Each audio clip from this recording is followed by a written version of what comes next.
It's Friday and it's not time for another episode of Spotting Fakes. Instead, we're going to do a special episode covering some of the scams that take place at the National or other card shows. That way, for everyone that's going to the show next week, you can be alerted. Now, the first method of a scam that can be happening is the fake payment.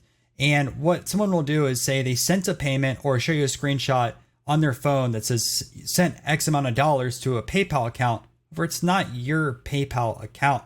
So if you're a dealer or you're going to go at trade night and you're accepting PayPal or you're accepting Zelle or another payment method, make sure you actually got the payment in. Just don't fully trust someone saying that, oh, I sent the payment. Sometimes people put in the wrong emails. Sometimes they don't even send the amount of money. I've talked to a few dealers that never received payments. People walk out, and being at such a large show or trade night, you're not going to be able to capture that person. So make sure, at least on your end, that you have the payment on your phone before you give away your cards to someone.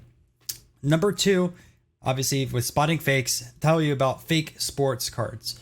Now, there are going to be fake cards at this show. There are fake cards at the majority of the show. Anytime I go to a Dallas, there's fake cards. Even the local shows in Florida, there's been some fake cards as well. So being that there's 600 tables or 600 dealers, the odds are there are going to be a few cards. Maybe the dealer doesn't know. Maybe the dealer does know.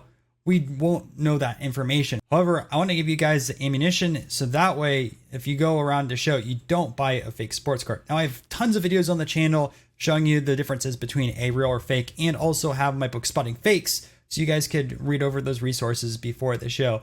But a quick TLDR, first off, make sure the stock of a card is correct. Make sure it's the right thickness. Some fakes are either really thin or also really thick. Make sure the printing is right. I'd recommend you buy a cheap loop, $10. Look at the ink on the card.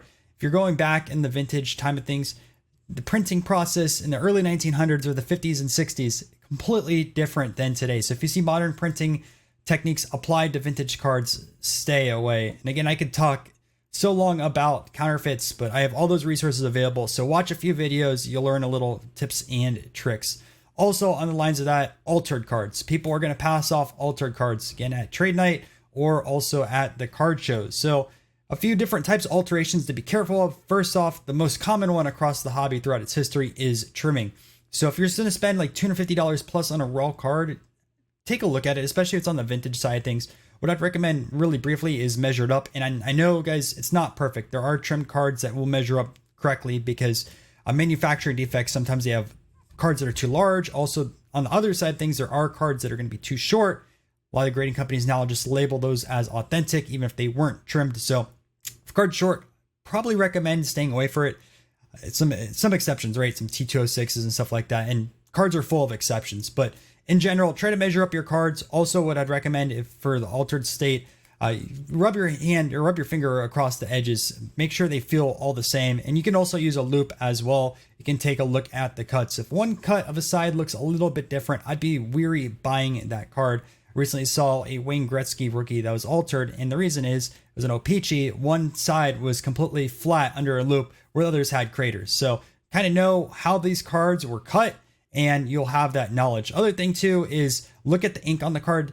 Like with some blackboard cards, I'll give you an example, like early 1900s Ogdens or 1971 Topps baseball cards. They're all black. So some people use a black Sharpie and try to color in. Now you can look at the card directly and see the color difference if you put it in the light, or you can turn it all over to the side and look at the edges to make sure color has not bled through. Because if you turn it to the side and there's bleeding of the color through, someone used some type of ink to make that happen. This also does affect white border cards as well. People will use whiteout. It's so obvious, but be super careful with that. This does affect even some T206 cards. There's paper loss. People have in the past also colored over those that try to fool someone, whether it's at a show or even try to fool a grading company. So be very wary of the fake and altered cards.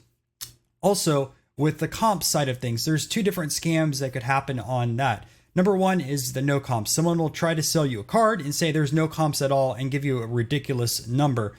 Do your research. Don't always trust what someone says. Go on whatever tool you guys want to use, whether it's eBay sold listings or 130 point, I think it's what, Sell the Peak or Market Movers. Go on there, take a look at some sold listings. I'm sure you could probably find something. Again, there are examples of rare cards that haven't sold in years, but for the vast majority of cards, you are going to find somewhat of a comp. The other thing on the comp side of things, people lying about what a card sold for. they'll give you like one extreme example of something that's either shilled or just say, oh, this card sold for $1,000. You look at the comps and they're selling between $500 and $750. Again, comps aren't perfect. Each card is different.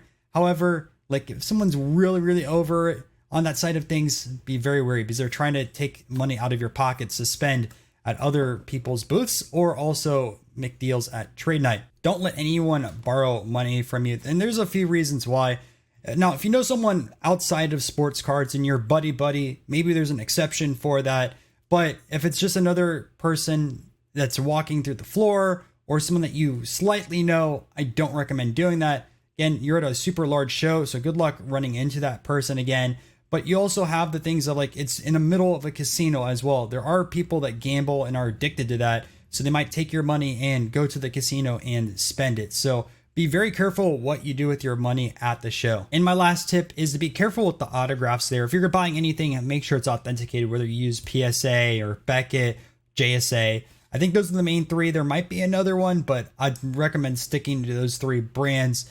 And the reason is there's forgeries here. Back in the early 2010s, there was something called Operation Bullpen. You can read about the FBI and how they seized a lot of fake autographs. And there's also a dealer arrested at the National for peddling fakes. I'm sure there's other stories as well that I'm not aware of. And these are some things I do want to bring to light in the channel within the future. But be very careful with the memorabilia side of things because there's a ton of forgeries out there. You're better off spending a little bit of more money and getting something that is fully authenticated. Or if the athlete is actually at that event, maybe you want to go meet them and get the autograph in person because you can get the autograph and then get authenticated shortly afterwards. But guys, be very careful in Atlantic City, and I can't wait to see some of you guys at the show.